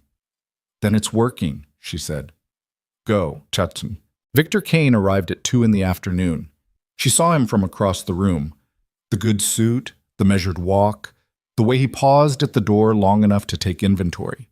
He had no one with him, which surprised her. He came alone, looked around the room the way he'd looked around the saloon that first morning 8 weeks ago. And then he found a space at the near end of one of the trestle tables, and he sat down. Jonas saw him at the same moment she did. She felt Jonas go still beside her. "Don't," she said quietly. "I'm not doing anything." "Good." She watched Kane pick up a bread roll from the basket on the table. He looked at it for a moment, then ate it. He looked at the room. All the people, the noise, the fullness of it. His face told her nothing. He had the face of a man who'd spent decades not letting his face say things he didn't want said. But she watched him watch the room, and she thought, he came alone. A man who came to intimidate brought company. A man who came to make an offer brought a lawyer. A man who came alone, in the middle of a community supper he hadn't been able to stop and hadn't been invited to, came because he needed to see it for himself. That told her something. Carla appeared at Kane's elbow with a coffee cup, which she set in front of him without comment. Kane looked up at her. Carla looked at him with a steady, mild expression that said she'd seen harder men than him and found them equally manageable. She moved on. Kane wrapped his hands around the coffee cup and kept watching the room. "I'm out." At 3 o'clock, when the first wave of people had eaten and more were still coming in from the street, Jonas pulled Greta aside into the kitchen. He had a look on his face she hadn't seen before. Not the uncertain worry of the past weeks, something sharper and less comfortable than that. "Creed just told me something," Jonas said. She waited. "Kane filed papers this morning with the county land office." He said it carefully, like a man trying to keep his voice level when what he wanted to do was something else. "He's pre-filed a transfer of property claim. His lawyer says the debt agreement gives him the right to begin the process before the deadline if he has cause to believe the debt won't be met." The room was loud around them. Through the kitchen doorway, she could hear the voices, the laughter, the clink of cups. "Is that legal?" she asked. "I don't know. Creed said the land office clerk told him it was irregular." Irregular meaning probably not legal, or irregular meaning unusual? Creed said he seemed uncomfortable. She stood with this for a moment. It was a familiar move, the thing she'd seen in the letter about the commercial event clause, the same pattern. Kane using paperwork not to win a legal argument, but to create uncertainty, to make Jonas feel the ground shifting under him, to force a reaction that might produce an exploitable mistake. "When does it become actionable?" she said. "Tomorrow morning. If we don't have the money by 9, his lawyer can present the filing to the circuit judge. Tomorrow morning. Not tomorrow evening, not the end of the business day. 9 in the morning. What time do we have to have the money to Kane directly to satisfy the debt agreement?" The agreement says close of business on the deadline day. And close of business is 6 in the evening. She looked at him.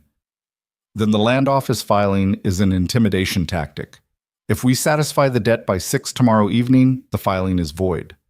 If we satisfy the debt..." They looked at each other. The noise from the main room pressed through the doorway between them. She was thinking about the money, about what was in the till, about the shortfall she'd calculated and recalculated until the numbers were permanent fixtures in her mind. Even a perfect evening, even the best possible outcome from the supper, they were still short. Goodwill didn't pay Kane's lawyer. She had been honest with herself about this from the beginning. The supper was not a fundraiser. But somewhere in the back of her mind, the part that ran quiet calculations while the rest of her was focused on bread dough and logistics, she'd been carrying a different possibility. One she hadn't said aloud because saying it made it a plan, and plans could fail. She said it now. After the supper, she said, "I want to make a statement to everyone in the room." Jonas looked at her carefully. "What kind of—" "I want to tell them the truth," she said. "What Kane is trying to do, what the building means, what the deadline is." She held his gaze. "And then I want to put the whiskey key on the bar and ask them what kind of town they want Quartz Ridge to be." The silence between them was the length of a long breath. "Greta," he said, "I know. You're asking them to give money. I'm not asking them to give anything. I'm asking them to decide."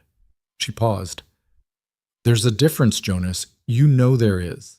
He ran his hand over the back of his neck, the way he did when he was working something out that didn't want to be worked out easily. If they don't, we lose the building and Kane wins, and I was wrong about this town." She said it evenly. "I don't think I'm wrong, but I could be." He looked at her for a long time. "All right," he said. "All right? All right." He put his hand on the kitchen door frame, steadying himself or just touching something solid. She couldn't tell which. "You talk. I'll stand next to you." By 5 in the afternoon, the supper had been going for 5 hours, and the room was as full as it had been at any point in the day. The later wave of people, the ones who'd heard from the ones who came early, filling the places left by the first crowd. The kettles outside had been refilled twice. The bread was running low, but not out. Greta had been on her feet for 14 hours, and her back ached in a specific, informative way that told her the next 12 hours were going to be expensive. Kane was still there. She'd watched him from the kitchen doorway. Periodically, he'd eaten, drank his coffee, been refilled by Carla twice without acknowledgement, and sat for 3 hours in the middle of the community he'd spent 4 years trying to keep divided, watching it be undivided in front of him. His face was still neutral, but he'd stopped looking at the room with that inventory assessment. Now he just looked. She didn't know what that meant and didn't have time to figure it out. At 5:30, she caught Jonas's eye across the room. He nodded. She moved to the center of the floor. She didn't climb on a table or a chair. She just stood in the space between the rows of tables where the most people could see her. And she waited a moment, and the room gradually understood that something was happening and quieted down the way rooms did. Not all at once, corner by corner, until it was mostly still. She looked at the faces. 60, 70 people still in the room. She recognized most of them now. The weeks had given her that. The accumulation of morning conversations and family evenings, and all the small daily encounters that turned strangers into neighbors. "I'm not going to make a long speech," she said. Her accent was out there, clearly audible in the quiet room, the Bavarian lilt she'd never lost. She'd stopped trying to hide it weeks ago. "I'm not good at long speeches." A small laugh from somewhere near the back. "You all know what this place is," she said. "Some of you have been coming since I arrived.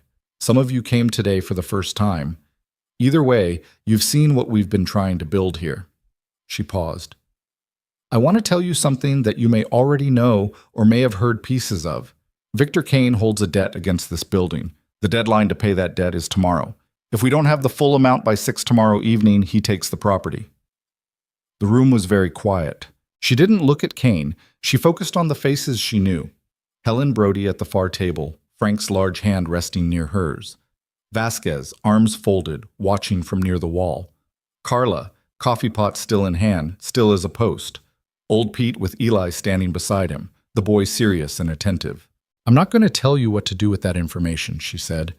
"You're grown people. You understand what a deadline is." She reached into her apron pocket and took out the key.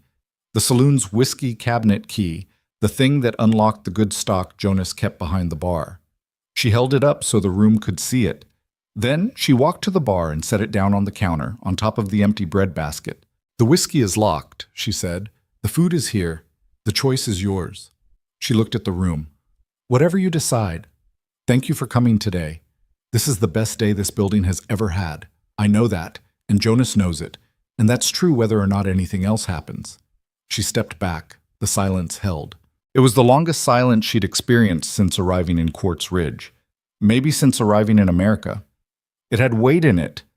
Not the weight of indifference, but the weight of people feeling something they hadn't expected to feel and taking a moment to understand it. Then Frank Brody stood up. He was a large man, and when he stood, the room noticed. He reached into his coat and put money on the table in front of him. A deliberate movement, no performance to it, just a man placing something down, and said, in his careful, measured voice, "I've been eating this woman's bread for 2 months. This town needs this building. I'm in." He sat back down. For a moment, nothing happened. Then Vasquez pushed off the wall and reached into his jacket and said, "Rail crew's in," and walked to the bar and set a folded amount of bills next to the key. Then 3 things happened at once. Carla set the coffee pot on the nearest table and went to her coat. 2 of the boarding house women moved at the same time, and one of the miners Greta had never met stood up and said loudly to the man next to him, "You got anything?" And the man next to him said, "Some." And they both stood up. The room shifted. Not dramatically, not with noise or ceremony. It moved the way a crowd moved when it had made a decision. Individuals becoming something collective, the small private calculations giving way to a shared direction. People reached for coats and pockets and purses. Some amounts were large, some were clearly whatever was available, and none of it was announced. She stood at the edge of the room and watched it happen. Jonas was next to her. She became aware of his hand, not holding hers, just close, his knuckles brushing the back of her hand, the kind of contact that wasn't a declaration, but wasn't nothing either. She didn't move away. She was watching the bar, where the money was accumulating next to the key. She was watching Kane. He was still at his place at the trestle table. He was watching the room the way she was watching it, and his face had finally given something up. Not defeat exactly, but the expression of a man recalculating something and finding that the numbers weren't what he'd built his plans around. He looked, for the first time since she'd met him, like a man who was surprised. She'd thought about this moment, in the weeks of preparation, the late nights, the quiet hours. She'd thought about what it would feel like to watch Kane realize that this town wasn't what he'd arranged it to be. She'd thought it might feel like victory. It didn't feel like victory. It felt like something quieter and more complicated. Like a truth landing, like the moment in an argument when both people finally understand what the argument was actually about. He caught her looking at him. She held it. He was the one who looked away. Ruth Gideon's husband came in from the street at 6:30. He'd gone to fetch something from the hardware store and come back in through the front door with the particular expression of a man who'd made a decision on the walk. He was a large, quiet man, the kind of man who didn't explain himself, just acted. He went to the bar and put down a substantial fold of bills and said to Dale, "That's from the Merchant Guild account. Alton at the assay office has the same." He didn't wait for a response. Dale looked at the money. He looked at the room. He looked at Greta. He had been impassive through most of the day, efficient and steady and unrevealing, the way Dale was always unrevealing. But she saw something move through his face now, behind the skepticism that had been his permanent weather. Not sentimentality. Something harder than that. Something that looked like being right about a person you'd been afraid to trust. "You need help counting it?" he asked her. "Yes," she said. "In a while." She turned back to the room. It was still going. That was the thing. It hadn't peaked and subsided. It just kept going. One person after another, the quiet, steady movement of a community deciding to be a community. And she stood in the middle of it and let herself feel it without managing it, without calculating it, without turning it into the next problem to solve. Just for a moment. Then Eli appeared at her elbow with an empty breadbasket in his hands and said, practically, "We're out of the cornbread. Should I get more from the back?" She looked at him. His face was flushed from the kitchen heat, and there was a smear of something on his chin, and he was watching her with those steady, serious eyes that never missed anything. "Yes," she said. "Get the rest of it." He went. She looked at the bar, at the key sitting in the middle of all of it, and at the money piled around it, and she thought, tomorrow is still tomorrow. We still have to count it. It still might not be enough. Kane still has his lawyer and his land office filing and the 1,000 small instruments of a powerful man who doesn't lose gracefully. But the room was full of people who had chosen this. That was real. Whatever came next, that was real. They counted the money at midnight. The last guests had gone an hour earlier. The room emptying gradually. The way good evenings ended, people leaving in twos and threes reluctant, the conversations trailing out onto the street and continuing there until the cold finally moved them on. Vasquez's men broke down the kettles in the back lot. Helen and Frank Brody stayed until nearly 11, Helen helping clear the last of the bread baskets, Frank stacking chairs without being asked, their children asleep on a bench against the far wall wrapped in a horse blanket someone had produced from nowhere. When they finally left, Frank stopped at the door and looked back at Jonas and said, "Whatever the number is tomorrow, you've got people behind you now. That's not nothing." Jonas said, "I know, thank you, Frank." Frank nodded once and went out. Then it was just Greta and Jonas and Dale and Eli, who had refused to go home to the relay station and was now sitting on the floor behind the bar with his back against the cabinet, asleep with his arms folded across his chest and his mismatched boots sticking out in front of him. Dale brought the money to the bar. It was in a biscuit tin. He'd been collecting it throughout the evening, methodical as always, keeping it in one place. Nobody asked him to. He just did it because it was sensible, and sensible things were Dale's natural territory. They counted it together. Jonas stacked the bills, and Greta counted coins, and Dale kept the running tally in the accounts ledger, writing each denomination in his cramped, careful hand. It took 40 minutes. When they finished, the three of them stood looking at the number Dale had written at the bottom of the column. $1,214. Greta set down the last coin stack. She put both hands flat on the bar top and looked at the number and did not say anything for a long time. "That's over," Jonas said. His voice had a quality she'd never heard in it before. Not quite disbelief, not quite relief, something that lived between the two and hadn't found its name yet. $14 over, Dale said. He looked at the number. He looked at them. He picked up his pencil and put a small, neat line under the total, the way accountants underlined final figures, and set the pencil down. "That'll do." Coming from Dale, that was practically a celebration speech. Jonas laughed. It came out of him suddenly, the real laugh.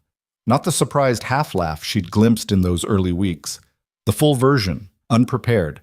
A man who'd been holding something tight for so long that when it released he didn't know what to do with his face. He laughed, and then covered it with his hand, and then gave up covering it. Greta looked at the tin of money. She looked at the number. She thought about 11 weeks ago. Standing outside this building in the October dust with 2 bags and a hat box and a cattle buyer watching her from the stage window. The town spelling itself out in front of her in all its run-down, unwelcoming plainness, and the calculation she'd made even then, standing in the street. This is what there is. What can be done with it? She'd spent a lifetime making that calculation. In Bavaria, in the crossing, in every room she'd stood in as a woman who didn't fit the available categories. You looked at what there was and you asked what could be done with it, and then you did it. And you didn't look for permission because permission was rarely offered to people who looked like her, or came from where she came from, or carried the particular combination of audacity and practicality that had always made other people slightly uncomfortable. She wasn't crying. She wasn't the kind of person who cried at things she'd worked for. The work itself had used up whatever that emotion was before it could become tears. But she felt something move through her that was large and quiet, and had a long tail on it, reaching back to every difficult thing that had brought her to this bar stool in this frontier town counting money in a biscuit tin at midnight. "All right," she said. Her voice was steady. "Tomorrow morning we take it to Kane directly. Not his lawyer. Him." On Saman. She was at Kane's freight office at 8 o'clock. She had not slept more than 2 hours. She'd been awake at 4 out of habit, the oven already calling her toward the kitchen, but she'd let it go cold this once. Just this one morning, and sat in the pre-dawn quiet of the saloon with coffee and the biscuit tin in front of her, and let the silence be what it was. Jonas had offered to come. She'd told him no. "This is between me and Kane," she'd said. "Greta, I know you want to be there, but he'll perform differently with you in the room. With me alone, he has to be direct." She looked at him. "Let me do this." He'd looked at her for a moment with that expression she'd come to know. The one where he was deciding whether to push back or trust her. He chose trust. She was aware that this had become easier for him in recent weeks, and she was aware of what that meant without saying it. Kane's freight office was a solid building on the north end of the block, well-maintained, the kind of building that announced its owner's prosperity without shouting about it. His clerk, a young man with a carefully neutral expression, told her Mr. Kane was not available for unscheduled. Tell him Greta Falcon is here with a biscuit tin, she said. The clerk looked at the tin. He went through the inner door. Kane appeared 30 seconds later. He was in his shirt sleeves, which meant she'd caught him before he'd fully assembled himself for the day. And there was something faintly satisfying about that. The good suit not yet on, the man himself rather than the presentation of the man. He looked at her. He looked at the tin. Come in, he said. She sat across from him at his desk, a large desk, a serious desk, the desk of a man who wanted you to understand the weight of his decisions. And she set the tin on the surface between them and opened it. She didn't say anything. She let him look at it. He looked at it for a moment, then he looked at her. Count it, she said. I want a receipt. He picked up a stack of bills. He was a careful man, methodical in the way of someone who'd handled money long enough to have opinions about it, and he counted without rushing. She watched him count. She kept her hands in her lap and her back straight, and her face as neutral as she could make it, which was fairly neutral because she'd had years of practice. When he finished, he set the money down. $1,214, he said. Correct. He looked at her steadily. She looked back. You were 14 short when the week started, he said. I know what we were. He was quiet for a moment. A long moment. She watched his face do the things she'd watched it do during the supper, the recalculating, the adjustment of something internal that didn't show itself directly, but changed the quality of his expression. The land office filing, he said, should be withdrawn this morning, she said, which we both know it wasn't a legitimate claim. He considered that. My lawyer would disagree. Your lawyer would say whatever you pay him to say. She kept her voice even. I'm not interested in what your lawyer disagrees with. I'm interested in a receipt for $1,214 and the withdrawal of a filing that was designed to intimidate, not to prevail legally. We both know the difference. The silence stretched. Kane leaned back in his chair. He was looking at her with an expression that she found difficult to read. Not hostile exactly, not the cold assessment of their first meeting, something more complicated than that. Like a man trying to decide something about a person that he hadn't expected to still be deciding this late in the game. You know, he said slowly, I've been in this territory for 12 years. I've dealt with a lot of people who thought they were going to change something. He paused. Most of them were wrong. I know, she said. And I'm not trying to change the territory. I just wanted to keep a building. A building, he said. And what was in it, she said. He was quiet for another moment. Then he opened his desk drawer and took out a receipt book and wrote out the receipt in a clean, businesslike hand. Amount received, date, debt satisfied in full, signature, and tore it off and slid it across the desk to her. She picked it up. The land office filing will be withdrawn by noon, he said. It wasn't gracious. It wasn't an apology. It was a statement of fact delivered by a man who had lost a specific contest and was intelligent enough to recognize it without requiring a scene about it. She stood. She picked up the empty tin. Mr. Kane, she said. He looked up at her. You could have what we have, she said. Not in that building. I know you want that land for your hotel. But what we built there, the thing that filled that room last night, that's not magic. It's just people treated like they're worth something. She paused. A man with your resources could do that at 10 times the scale. He looked at her for a long time. She couldn't tell what he was thinking. Probably she never would be able to tell what Victor Kane was thinking. But something in his expression had shifted from the careful blankness of a man guarding his position to something slower and less defended. That's an interesting thing to say to the man you just came to pay off, he said. I say interesting things, she said. Something moved at the corner of his mouth that was almost barely the ghost of a smile. Get out of my office, Miss Falcon. Good morning, Mr. Kane, she said, and she left. She walked back to the saloon in the October morning light with the receipt in her coat pocket and the empty biscuit tin under her arm, and she felt the particular quality of a completed thing, not triumphant, not relieved, just finished, the way a loaf of bread felt when it was done and right and you set it on the counter to cool. Jonas was waiting outside the saloon door. He'd been pacing, she could tell, the particular stillness of a man who'd just stopped pacing when he saw her coming. She walked up and held out the receipt. He took it. He read it. He looked up at her. It's done, he said. It's done. He looked down at the receipt again, then back at her, and she watched the weight of it hit him. Not in the moment she'd said the words, but a second later. The way real things landed slightly delayed, the body needing a beat to catch up with what the mind already knew. His face did several things in quick succession and then settled into something she hadn't seen in it before. Not the almost smile she'd been watching for weeks, but the real version, unguarded, reaching his eyes and staying there. "Come inside," she said. "I need to start the bread." He laughed again, the real laugh, the one that was still new enough to surprise both of them, and held the door open, and she walked through into the smell of yesterday's supper still faint in the wood, the morning cold, the saloon quiet, and waiting. Eli was already at the stove.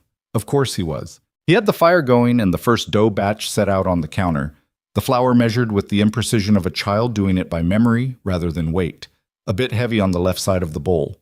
She looked at it and didn't correct it because it would be fine, and because the fact that he'd done it at all, that he'd come in at 4:30 on the morning after the biggest night this building had ever had and started the work without being asked, was the kind of thing that didn't need correcting. "You should have slept," she said.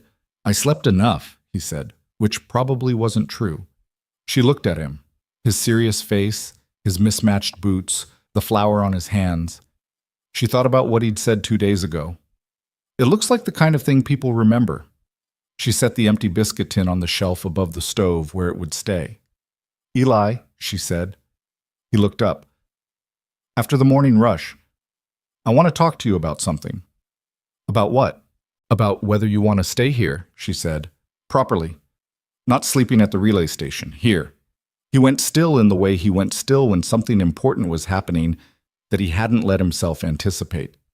She'd seen it before. The careful stillness of a child who'd learned that wanting things too visibly was dangerous. "I'd have to ask old Pete," he said carefully. "Pete Harker came to the supper last night," she said. "We talked. He said he's been worried about you for a year and that anyone who'd take you in proper was doing him a favor." Eli looked at the dough. He looked at the stove. He was doing something with his face that she recognized as the work of keeping it neutral while something was happening underneath, something that had nowhere to go yet and needed a moment to find its direction. "Jonas would have to agree," he said finally. His voice had a small crack in it that he covered quickly. "Jonas suggested it first," she said. He looked at her.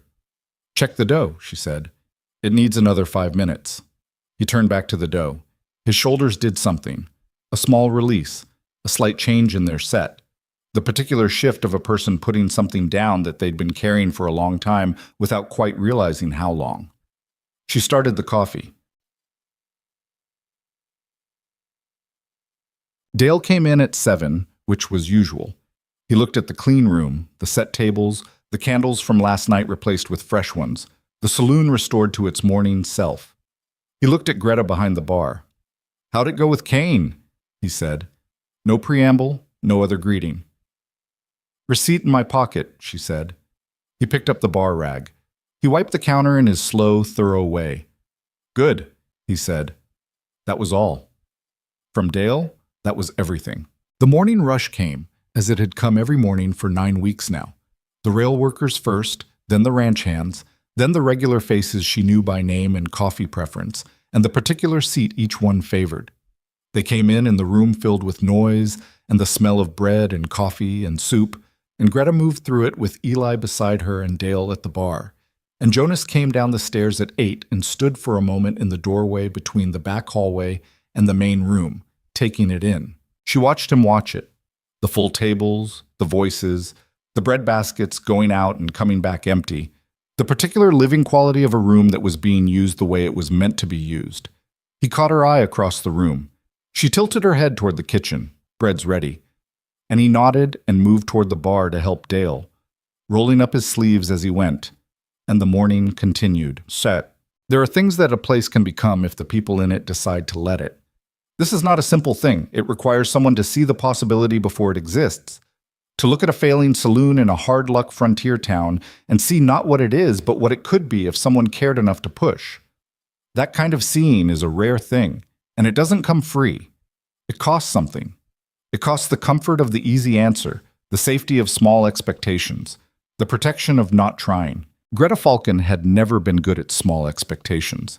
She'd come from a village where the smart choice was always the same choice, the quiet choice, the stay-in-your-lane choice, and she'd made the mistake of not being built that way, of looking at what was in front of her and asking what could be done with it every time, regardless of who that made uncomfortable. It had cost her. It had cost her the familiar, the easy, the kind of life that fits inside the shape that other people have already cut for it. She had crossed an ocean and arrived in a dusty town with 2 bags and a plan nobody had endorsed, and the certainty, not confidence, not arrogance, just the settled knowledge of someone who has tested themselves enough times to know what they're made of. That she could make something work if she was allowed to try. She'd been allowed, barely, reluctantly, on the strength of almost nothing except Jonas's exhausted willingness to let someone else try. And she had tried, and it had worked, and now the building was theirs and the debt was paid, and the town had become, in a single evening, more itself than it had been in years. But here's what she understood. Standing in the kitchen on a November morning with flour on her hands and bread in the oven and the noise of Quartz Ridge's population eating breakfast on the other side of the wall, the supper hadn't saved the saloon. The people had. The supper was just a room and a table and enough food. The people were the ones who decided what it meant. She'd given the town a place to be itself. And the town had shown up. That was the thing about people. The thing you could forget if you'd been knocked around enough times by the ones who used their power badly, the way Cain did, the way powerful men in small places often did. You could forget that most people, when given a genuine choice between fear and something better, chose the something better. Not always, not unanimously, not without the friction and messiness of actual human beings deciding things, but mostly. Mostly, they chose the table over the wall. Greta believed this. She'd believed it before she had evidence for it, which was the uncomfortable truth about faith in people. It has to exist before the evidence, or it's not faith, it's just observation. Helen Brody came in on Friday as usual, earlier than most, the way she had every Friday for 2 months now. She sat at the bar and accepted coffee and looked at Greta with the direct, considered expression of a woman who said what she meant. "I heard Cain withdrew the filing," she said. "Yesterday, noon," Greta said. Helen wrapped her hands around the cup. Frank said he saw Cain's clerk at the land office himself, filing the withdrawal. Frank was there for something about the grazing lease. She paused. He said the clerk looked relieved. "Probably was," Greta said. "It wasn't a real filing. Everybody in that office knew it." "That's how he's always worked," Helen said. "Not with force exactly, with the threat of it. Make people feel like the ground could shift under them any time he wanted, so they stay quiet." She was quiet for a moment herself. "People have been quiet in this town for a long time." "Not last Tuesday," Greta said. Helen looked at her. "No," she said. "Not last Tuesday." She drank her coffee. Greta refilled it without being asked. "What happens to this place now?" Helen asked. It was a real question, not rhetorical. Greta considered it honestly. "Same as before," she said. "Bread in the morning, soup at noon, family evenings on Tuesday and Thursday. The bar for whoever wants it." She paused. "We're looking at adding a Saturday afternoon meal. Eli thinks we could do a proper roast if we plan far enough ahead." Helen raised an eyebrow slightly. "Eli thinks?" "He has opinions," Greta said. "Good ones, mostly." "How old is he?" 11 and a half. "He'll remind you of the half if you forget it." Helen almost smiled. "Is he staying with you now?" "As of this week," Greta said. "Jonas fixed up the small room at the back of the second floor. It needed a window latch and a new mattress. Dale found the mattress from somewhere. I didn't ask where." Helen looked into her coffee cup. "That's a good thing," she said with a simplicity that carried more weight than a longer statement would have. "Yes," Greta said. "It is." Bucky to heat.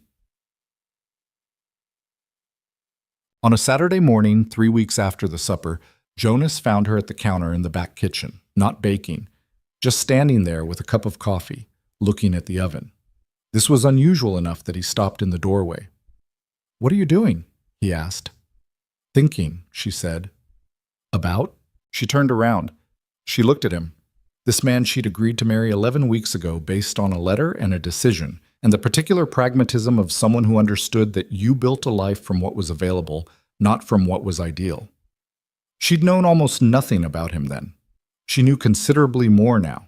She knew that he was the kind of man who held the door open without making a thing of it, that he was better at physical work than he let on, that he laughed like someone who hadn't done it in a while and was relearning it, that he'd suggested Eli stay before she'd thought to ask, that the night of the supper, when she'd stood in front of 60 people and said what she'd said, he'd stood beside her without a word, which was exactly the right thing, and which she hadn't needed to explain to him.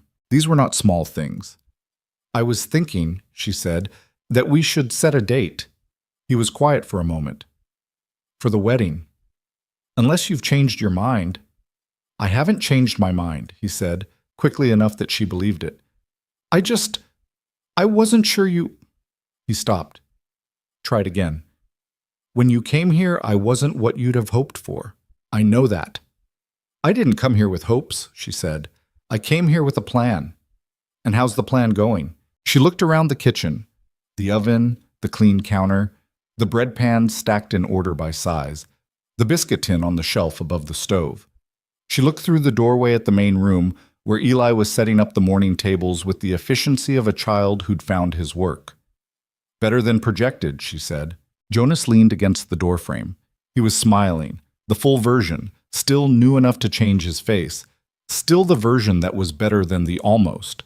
"That's the most Greta Falcon thing you've ever said." "I mean it." "I know you do." He was quiet for a moment. "December," he said, "if that works." "December works," she said. He nodded. He looked at her for another moment with something in his face that was not the debt-worn, half-defeated man she'd met at the stage stop 2 months ago. It was someone she was still learning, someone she found she wanted to keep learning. "I'll put the coffee on," he said. "You'll burn it," she said. "I might," he admitted, and went to do it anyway. She turned back to the oven. She opened the door, checked the heat, closed it again. She thought about 11 weeks, about $42, and a letter from a matchmaking service and a cattle buyer on a stage who'd looked at this town like a diagnosis, about flour and yeast and the smell that traveled down a street and changed the shape of a morning, about a boy in mismatched boots watching a loaf like it mattered, about 60 people reaching into their pockets in a frontier saloon because a woman from Bavaria had given them somewhere worth protecting. She thought about what it meant to look at a broken thing and ask what could be done with it, and then to do it, and to find that what could be done was more than you'd let yourself believe at the start. That was not a lesson anyone had taught her. She'd learned it the hard way, which was the only way it stuck. Not from advice or philosophy, but from flour and debt and the specific weight of a biscuit tin at midnight that was $14 more than enough. There was a sound from the front, Eli telling someone the soup wasn't ready yet, the someone saying that was fine, they'd wait. And the morning opened up around her the way mornings did, uncomplicated and real in hers. She reached for the flour. She went back to work.